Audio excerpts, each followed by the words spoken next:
Con más de 130.000 casos activos de COVID-19 en el país, aumenta la preocupación y las consultas por sospechas de coronavirus. Por eso es importante recalcar cuáles son los síntomas y qué hacer al estar en la situación de alerta COVID.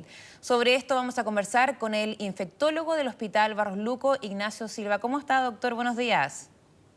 Hola Natacha, muy bien. ¿Y tú cómo estás? Muy bien, gracias por su tiempo. Bueno, primero que todo, han bajado los casos en relación a ayer. Es una buena noticia, al menos. ¿Cómo podríamos analizar esto? ¿Podríamos decir eventualmente que podría haber una baja en relación a que hay tantas personas contagiadas o no? Es muy precipitado decir eso. Sí, yo creo que siempre hay que tomar estas cifras diarias con prudencia porque hay varios factores que pueden afectar el recuento de casos diarios, sobre todo en este escenario de alta contagiosidad y números de contagios tan elevados que hacen que los resultados de las PCR se puedan retrasar un poco. Me parece que hasta ahora lo que hemos visto sí es que este gran aumento que habíamos visto, este explosivo aumento de los contagios en las últimas semanas se ha ido enlenteciendo, lo que no significa que hayamos llegado necesariamente al pico, que esta ola de Omicron haya pasado, pero por cierto que este acelerado crecimiento ha ido disminuyendo un poco y eso es una buena noticia y coincide también con la duración que ha tenido las olas de Omicron en otros países, que ha sido entre 4 y 8 semanas por lo general. Así que creo que hay que ser cautos, hay que ver los números en una semana completa, pero pareciera ser que este explosivo aumento se está enlenteciendo. Pero sigue habiendo una positividad de sobre un 20%, lo que Sí. es peligroso. No sabemos todavía qué va a pasar con las hospitalizaciones, porque siempre hay un desfase de 10 días, 14 días entre el contagio y la necesidad de cuidados intensivos o la muerte. Entonces, todavía hay que ser precavidos, seguir teniendo todas las medidas de cautela que ya conocemos y ojalá que sí sea el inicio del descenso de los contagios. Sería una ¿Y, muy buena noticia. y cómo podríamos calificar la situación actual de la unidad de camas críticas, las hospitalizaciones? Creo que una de las cosas que tenemos que evitar es bajarle el perfil al COVID, si bien es cierto que esta variante genera en general casos más leves, con 30.000 o casi 40.000 casos diarios, un porcentaje de ellos, aunque sea pequeño, va a requerir cuidados intensivos. Y si el número de contagios es muy alto, ese porcentaje se traduce en una cantidad significativa de personas que poco a poco ya se están haciendo notar en los hospitales y clínicas del país. Sin duda que no tiene ninguna relación con lo que vimos con las primeras olas o con Delta, donde teníamos una reconversión de camas, teníamos camillas y sillones Sí. reconvertidos en camas de UCI en una situación extrema. Pero ya estamos viendo un aumento en las hospitalizaciones en un sistema asistencial que está bastante estresado ya por otras enfermedades y por falta de personal. El recurso humano hoy día es un problema grande que estamos viviendo en todos los centros del país. Pero doctor, está lejos de ese, como usted mencionaba, lejos de esa situación muy crítica que estaba extremadamente sobrecargado, ¿no? Todavía no llegamos a ese punto en relación a la unidad de camas críticas. No, de ninguna manera. Ya, Y creo que eso no va a pasar. O sea, ya. la vacunación ha hecho su efecto notablemente en este escenario. O sea, que jamás vamos en esta ola a llegar a lo que vivimos en años anteriores. Ahora, una pregunta que ha surgido, porque lo hemos visto en los últimos días, datos muy interesantes, ¿no? Que 1 de cada 49 chilenos aproximadamente ha tenido COVID-19 en las últimas 2 semanas. Es un número muy, muy alto. Y nace la pregunta, bueno, ¿cómo sé yo o qué tengo que hacer yo si estoy cerca de alguien que tuvo COVID, que es COVID positivo? ¿Yo cuánto tiempo tengo que esperar para tomarme la prueba, para tomarme un PCR? ¿Tengo que esperar los síntomas? ¿Qué tengo que hacer en ese caso? Sí, es una súper buena pregunta, Natacha, porque es bien recurrente. Creo, lo primero, la autoridad sanitaria estableció que ya no hay que hacer cuarentena y por lo tanto no hay Claro. una licencia que respalde esa cuarentena. Pero la recomendación es que si tengo la posibilidad de hacerlo, por el motivo que sea, porque estoy de vacaciones, porque mi empleador me lo permite, etcétera, ojalá quedarme al menos una semana en cuarentena voluntaria.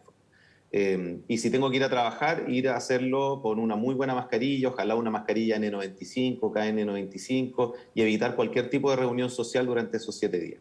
Y alrededor del segundo o tercer día, después de la exposición, después del contacto que tuve con el caso positivo, hacerme un test, ya sea un test de antígeno o una PCR. Lo importante es que ese examen es para confirmar a los que estén enfermos, pero o sea, si está positivo tengo COVID, pero si está negativo no descarta que puedo o tener COVID sin un examen positivo o que esté incubando el virus y que empiece con los síntomas más adelante. Entonces, Si yo soy contacto estrecho o persona alerta y tengo un examen negativo, de todas maneras tengo que seguir cuidándome y no exponer a otras personas a un eventual contagio, al menos durante 7 días. Ya, pero eso más o menos para tenerlo bien claro, ¿qué tipo de exposición o contacto tengo que haber tenido con esta persona que está COVID positivo? Esta variante es bastante más contagiosa de lo que habíamos visto antes, entonces hoy día consideramos que cualquier contacto sin mascarilla con otra persona durante un periodo que es relativo, se ha establecido 15 minutos como una definición global, pero podría ser menos incluso. Si yo estuve conversando cara a cara con una persona que tuvo COVID, o sea, tengo un alto riesgo de haberme contagiado, o si vivo en la misma casa también es muy probable. Ahora, si yo estuve poco tiempo con la mascarilla bien utilizada, es muy poco probable el contagio. Por eso es tan importante usar mascarilla en todo momento. Con eso es una de las principales herramientas que tenemos para prevenir el contagio. Pero si yo estuve cara a cara con una persona que tuvo COVID, lo más probable es que me haya contagiado. Y no sirve de nada entonces, por ejemplo, si ayer me dicen, bueno, estuviste con esta persona que tuvo COVID positivo, no sirve mucho que yo me haga el PCR hoy, ¿cierto? Es mejor esperar 2 a 3 días. Sí, Ya. sí, hay que esperar un poco para que el virus, si es que me contagié, que el virus se multiplique algo y logre salir positivo en el examen. Si no, me voy a quedar con una falsa tranquilidad de que el examen está negativo y tal vez sí voy a estar infectado. Así que es Sí. prudente esperar un par de días. Hay un estudio que se hizo en Inglaterra que dice que ahora el virus aproximadamente se demora cerca de 42 horas en incubar, muy diferente a lo que sabíamos antes, que uno pensaba que era cerca de 5 a 6 días.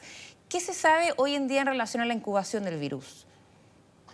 Sí, por lo mismo hemos visto que con esta variante, y probablemente aquí hay varios factores, influye las mutaciones que tiene esta variante nueva, Omicron, y el estado de vacunación, que ya muchas personas hoy día han recibido al menos una dosis de vacuna y eso también cambia la forma en que el virus nos afecta.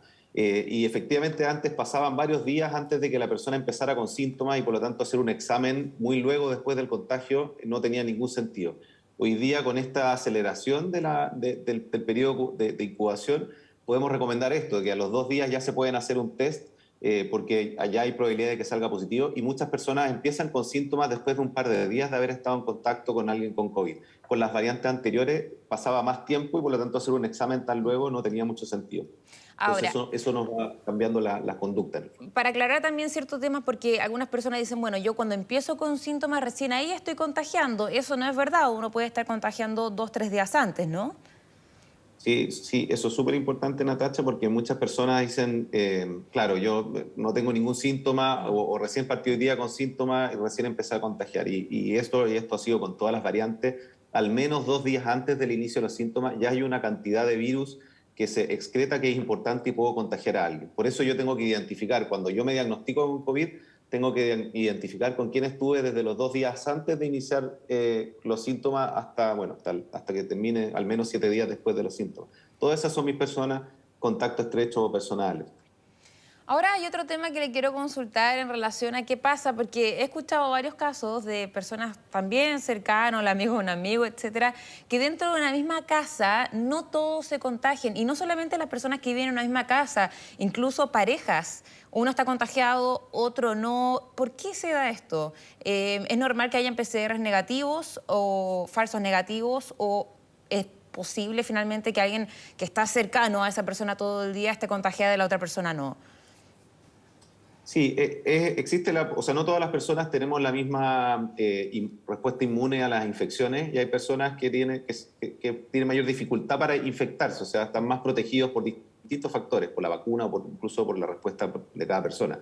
No es obligatorio contagiarse incluso con la pareja o la familia, pero el riesgo es muy alto y por eso la recomendación es que si yo estuve con contacto cercano, una pareja, un familiar con el que vivo, y tuve un contacto estrecho, que actúe como si tuviera COVID. Aunque tenga un examen negativo, la probabilidad de que me haya contagiado y que esté incubando el virus es muy alta. Puede ser, y ojalá así sea, que no me contagie, pero el riesgo es tan alto que yo tengo que actuar como si me hubiera contagiado. Si el examen está negativo, que bueno, en ese momento no identificaron el COVID, pero tengo que tomar todas las medidas porque mañana pudiera estar positivo y estaría contagiando a otras personas. Y eso es hacer una cuarentena de 7 días. Eso es lo recomendable, cuarentena de 7 días. Si es que no tengo la posibilidad de hacer la cuarentena, salir solo para lo necesario, usando siempre una mascarilla adecuada. Pero, doctor, ¿cuáles son las razones tras esto? Porque en un artículo que salió publicado en La Tercera el fin de semana salía, bueno, quizás depende de las células T, la cantidad que uno tiene, la genética, obviamente la vacuna. ¿Cuáles son los factores que hay detrás de esto y de que suceda finalmente esta situación, que es muy extraña, que hay personas contagiadas y otras no dentro de una misma casa finalmente? Claro, todos tenemos un sistema inmune que está compuesto por anticuerpos y por células de defensa, que en conjunto atacan una enfermedad cuando nos exponemos a ella. En el caso del COVID funciona igual. Si yo me expongo a una cierta carga viral, a una cierta cantidad de virus, va a intentar ingresar a mi célula. Y mi sistema inmune, que es propio, mío, no hay uno igual, se va a tratar de defender. En algunas personas esa defensa es más efectiva y logra evitar que el virus se una a nuestras células y por lo tanto no nos infecta. Y otras personas, su sistema de defensa no es tan efectivo.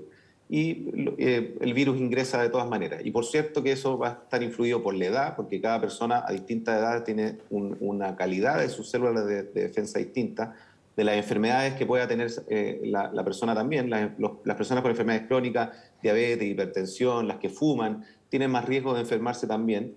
Y cuántas dosis de vacuna ha recibido, en qué momento y qué tipo de vacuna. Son tantas las variables que afectan que es imposible predecir quién se va a enfermar y quién no. Pero no todos estamos igual de expuestos o vulnerables a la infección. Perfecto, Ignacio Silva, infectólogo del Hospital Barros Luco, muchas gracias por su tiempo y aclararnos tantas dudas que surgen durante esta emergencia sanitaria. Que esté muy bien. Gracias a ustedes por la invitación. Chao. Chao, chao.